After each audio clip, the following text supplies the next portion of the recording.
അടുത്തത് കന്നിക്കൂറാണ്.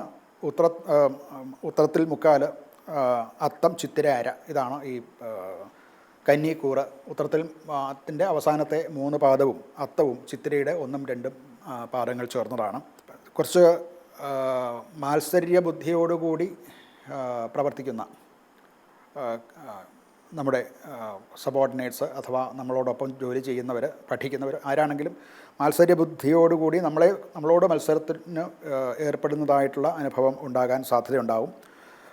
6-ാം ഭാവത്തിലാണ് പ്രധാനപ്പെട്ട ഗ്രഹങ്ങളൊക്കെ വരുന്നത്, കുംഭത്തിലാണ്. ചില നമ്മുടെ കരിയറിലോ അല്ലെന്നുണ്ടെങ്കിൽ പഠിത്തത്തിലോ അല്ലെങ്കിൽ ജോലിയിലോ ഒക്കെ ചില വെല്ലുവിളികൾ ഉയർന്നേക്കാം.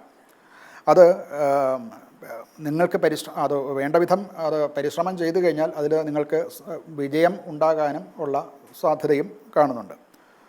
ധനകാര്യം, സാമ്പത്തിക വിഷയങ്ങളിലൊക്കെ കുറച്ച് അനുകൂലമായിട്ടുള്ള കാലമാണ്. പുതിയ വരുമാന മാർഗം നേരത്തെ കിട്ടേണ്ടിയിരുന്ന ചില ലാഭങ്ങളോ ഒക്കെ കിട്ടാനും ഒക്കെ സാധ്യതയുണ്ട്. ഇവർക്ക് ആരോഗ്യപരമായിട്ടും ഒക്കെ വയറ് സംബന്ധമായിട്ടുള്ള ചില പ്രശ്നങ്ങളും, ചില ഗ്യാസ് ട്രബിളോ അല്ലെങ്കിൽ അങ്ങനെയുള്ള രോഗങ്ങളുള്ളവർക്ക് അത് കൂടാനോ ഒക്കെയുള്ള സാധ്യതയുണ്ട്. അതുകൊണ്ട് ഭക്ഷണക്രമത്തിൽ വളരെ ശ്രദ്ധിക്കേണ്ടിയിരിക്കുന്നു.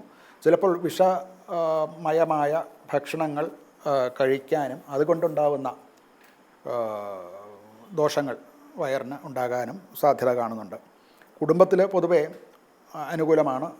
കുടുംബാംഗങ്ങളുടെ പിന്തുണ ലഭിക്കും. അവരുമായിട്ട് സഹകരിച്ച് മുന്നോട്ട് സുഖമായിട്ട് സന്തോഷമായിട്ടിരിക്കാൻ ഉള്ള സാധ്യതയാണ് കാണുന്നത്.